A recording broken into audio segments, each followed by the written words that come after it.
शनिवार का व्रत ग्रह दोषों से मुक्ति दिलाता है। शनि की साढ़े साती खत्म होती है और आप अपने जीवन में आगे बढ़ते रहते हैं। मगर क्या आपको शनिवार व्रत के पीछे की कहानी मालूम है? क्या आपको पता है कि शनिवार का व्रत क्यों किया जाता है?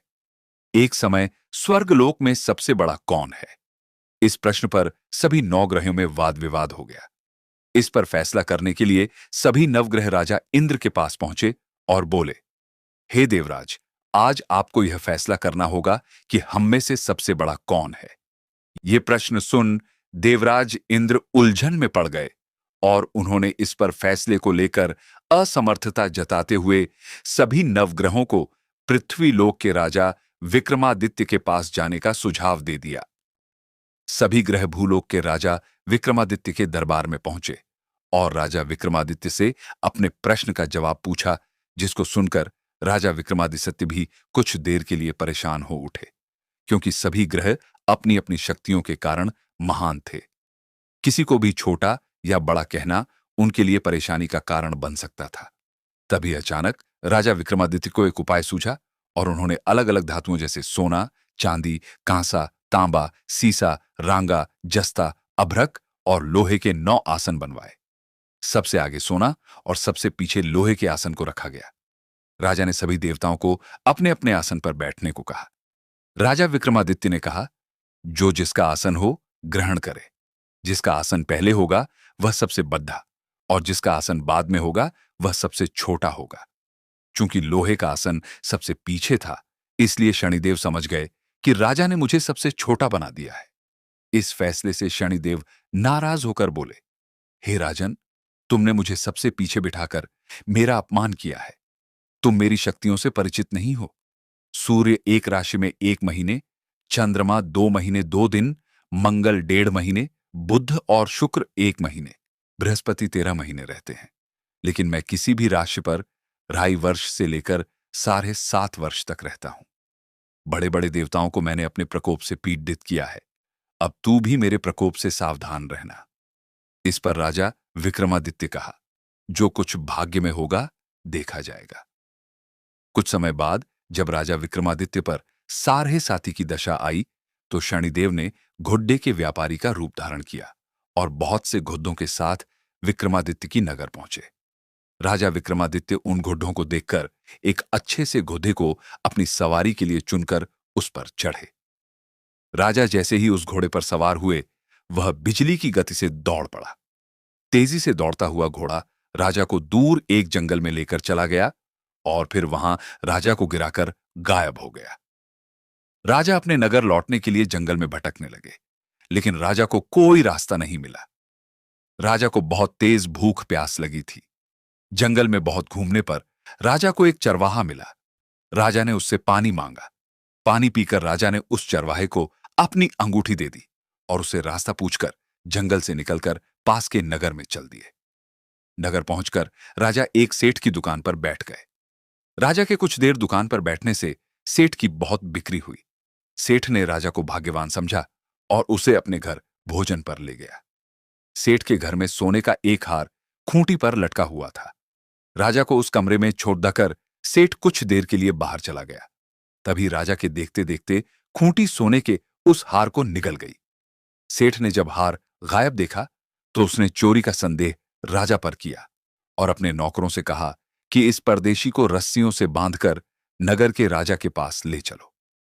राजा ने विक्रमादित्य से हार के बारे में पूछा तो उन्होंने बताया कि खूंटी ने हार को निगल लिया। इस पर राजा क्रोधित हुए और उन्होंने चोरी करने के अपराध में विक्रमादित्य के हाथ पांव काटने का आदेश दे दिया। सैनिकों ने राजा विक्रमादित्य के हाथ पांव काटकर उन्हें सडेचक पर छोड़ दिया। कुछ दिन बाद एक तेली उन्हें उठाकर अपने घर ले गया और उसे कोल्हू पर बिठा दिया। राजा आवाज देकर बैलों को हाँकता रहता। इस तरह तेली का बैल चलता रहा और राजा को भोजन मिलता रहा। शनि के प्रकोप की सारे साथी पूरी होने पर वर्षा ऋतु प्रारंभ हुई। एक रात विक्रमादित्य मेघ मल्हार गा रहा था, तभी नगर की राजकुमारी मनभावनी रथ पर सवार उस घर के पास से गुजरी। उसने मल्हार सुनी तो उसे अच्छा लगा, जिसके बाद राजकुमारी ने दासी को भेजकर गाने वाले को बुला लाने को कहा। दासी लौटकर राजकुमारी को बताया कि वह अपंग है, लेकिन राजकुमारी उसके मेघ मल्हार से मोहित हो गई थी, जिसके बाद सब कुछ जानते हुए भी उसने अपंग से विवाह करने का निश्चय किया। राजकुमारी ने अपने माता पिता से जब यह बात कही तो वह हैरान रह गए। उन्होंने राजकुमारी को बहुत समझाया, लेकिन राजकुमारी ने जिद नहीं छोड़ी और प्राण त्याग देने की बात कही।